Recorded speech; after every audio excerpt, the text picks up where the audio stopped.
Your subconscious creates reality. What exactly do I mean by that? I'll give you an example. In 1980s, there was a scientist, René Pioche. What he did was he created a robot that would move left 50% of the time and right 50% of the time. He then hatched baby chicks in front of that robot so that the chicks would imprint on that robot as if it was their mother. He put the baby chicks in a cage on one side of the arena that the robot was moving in. And what he found out was the robot would move closer to the chicks more so than just random left and right intervals. Right? And what that means is the chick's intention to be closer to their mother, right, made the robot move closer to them, to stay closer to them. So, and that's just with intention alone. That's just with you wanting something. So if chicks can move a robot at a distance to keep it closer to them just by wanting it to be closer to them, what can you do? Right? Mind moves matter. All right. Your subconscious literally creates your reality, right? The universe is a quantum mirror, right? It reflects everything that you give off. Your energy, your thoughts, your innate feelings, everything. And because your subconscious is 95% of you, or I like to think it's 99%, I think it's higher than 95. But since your subconscious is 95% of you, right, your baseline feeling is being reflected to the universe, and that's why you are where you are. To give you another example, the hippocampus in wealthy families is much bigger than the hippocampus in families that are of poverty. Right? The hippocampus is a transmitter and receiver to the universe. Right? And so more ideas attract into your life, more opportunities happen in your life because the hippocampus is broadcasting at such a higher degree. Now, if your hippocampus is small, you can make it bigger. And that's by being around like-minded, positive individuals, people who are driven. Not necessarily people who have the same goal as you. They can have different goals individually, but so long as they're moving forward and you're each bouncing around ideas, giving each other energy. So your intention shifts reality. Your hippocampus, the bigger it is, the more vast your broadcast is, and so opportunities attract into your life more frequently. And because the universe is a quantum mirror, number 3, it reflects everything that you give off. And because the subconscious is 95% of you, it's reflecting the 95%, which are your baseline thoughts and feelings. So your mind, your subconscious, actually creates reality. Now, how can you use this to your advantage? How can you shift your mind to direct it into what you want? Well, number 1, first and foremost, as I said before, the universe is a quantum mirror. And the feeling of want gives off a lack thereof feeling. So if you want something, you are showing the universe a feeling of lack. Because if you want something, that shows you don't have something. And if you don't have something, you lack something. And if you lack something, that's the feeling you're giving the universe, and that's where it's going to send back at you. So first and foremost, you have to detach yourself from the outcome of what exactly you want, right? And you have to produce the feeling to the universe as if you already have it. So that's number 1. Number 1, you have to detach yourself from the outcome and what you want So you're not producing a lack thereof feeling for the universe to shoot back at you, whilst at the same time acting as if you already have it, so you're producing that feeling to the universe. So basically, if the universe sees you saying, I'm okay if I want that house, but I'm okay if I never get it. The universe says, okay, well, if he's okay if he never gets it, and which means if he gets it or he doesn't have it, he's the same either way, so we might as well give it to him. As well as acting as if you already have the house, so you're producing the feeling as if you already have it, so the universe also reflects that back at you. So number one, to shift reality, act as if you already have what you want, whilst at the same time being detached from it. Now, number two, as I said earlier, the subconscious is 95% of you, but I like to think it's 99. I like to think it's more. So it's not just your thoughts, it's also your bodily functions, right? Your subconscious mind is your body. Your subconscious mind pumps your heart because you don't consciously think about your heart beating, right? You don't consciously think about that. It just does its on its own. When you sleep at night, do you think about breathing? No, that's your subconscious too. So you got a heart and you got some lungs there. Some lungs, a heart. Then you got to think about your thoughts. So 95% of your thoughts on a daily basis are the thoughts you had the day before, and the day before, and the day before, right? Because you were it's just ingrained in you to think that way. So it's also your brain.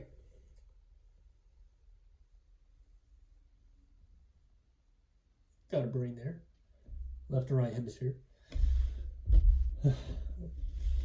So how can you get the 95% of your subconscious to go to work for you? How can you make that? How can you make yourself supersede your subconscious mind? Well, the truth is you can't. But you can make it go to work for you by re-ingraining new thoughts. How do you do that? Well, first, a lot of people like to say that meditation, visualization, mental rehearsal, false memories, and I use those too, that a whole bunch of other tricks to trick the past. And that's all correct. And you can use all of that. And we'll get to that in another video. But the very first thing you must do is ingrain and reinforce.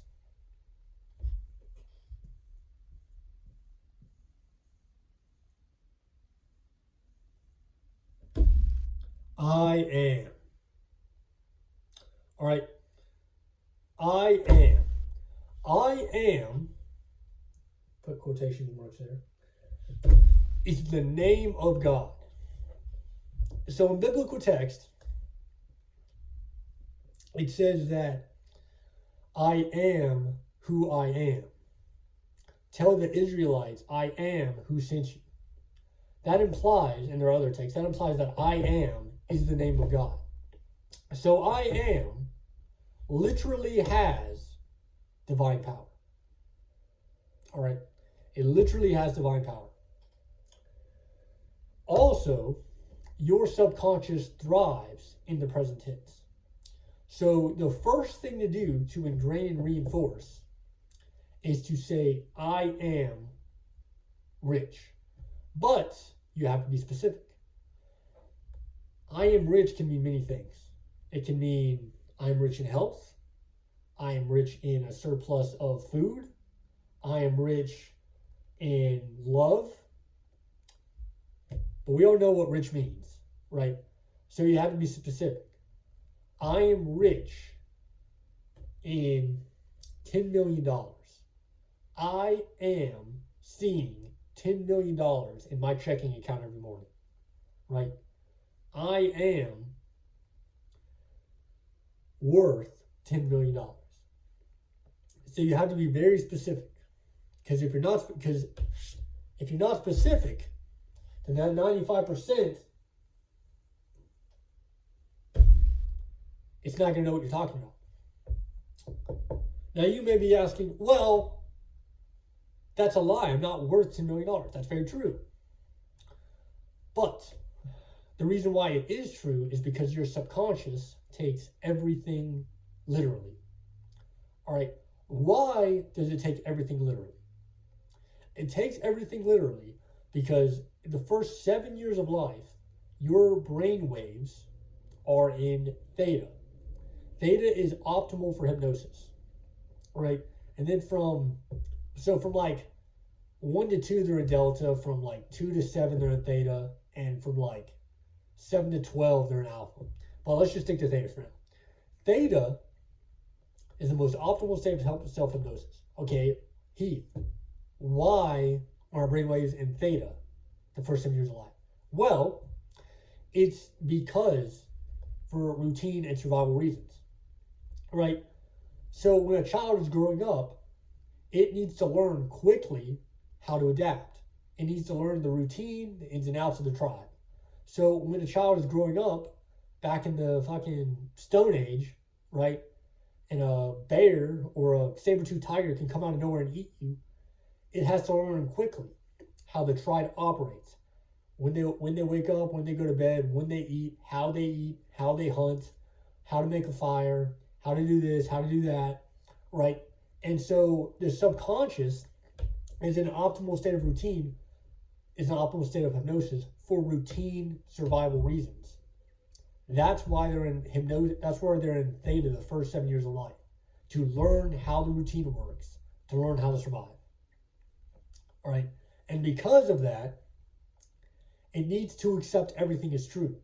Because if the subconscious says that's not true, even though it is true, right, then it's just going to be thinking, well, what is true? So the reason why is it has to accept that everything's true in an attempt to make a routine for the best chances of survival. Now, it's a double-edged sword, because you can say I am worth, 10 million. Or you could be joking with your friends and say, yeah, I'm broke, bro. I can't go to the movies. Yeah, I'm broke. I can't go to the bar tonight. I'm broke. I can't go to that party. Never say that. Never say I'm broke, because that's just re-ingraining it. And just instead of saying, if you have to say anything at all, just say you're being frugal. Because you know you're broke, but you don't want to keep ingraining that in your mind.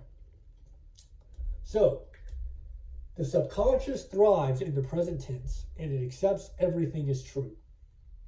Right? It can literally not distinguish reality from imagination. So just by saying, I am worth $10 million, I am seeing $10 million in my checking account every morning when I wake up.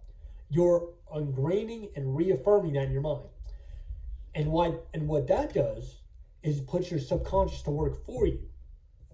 It puts this 95% to work for you to seek out opportunities and produce ideas to make that thought a reality, to make it to where you eventually and actually get $10 million in your checking account. Right?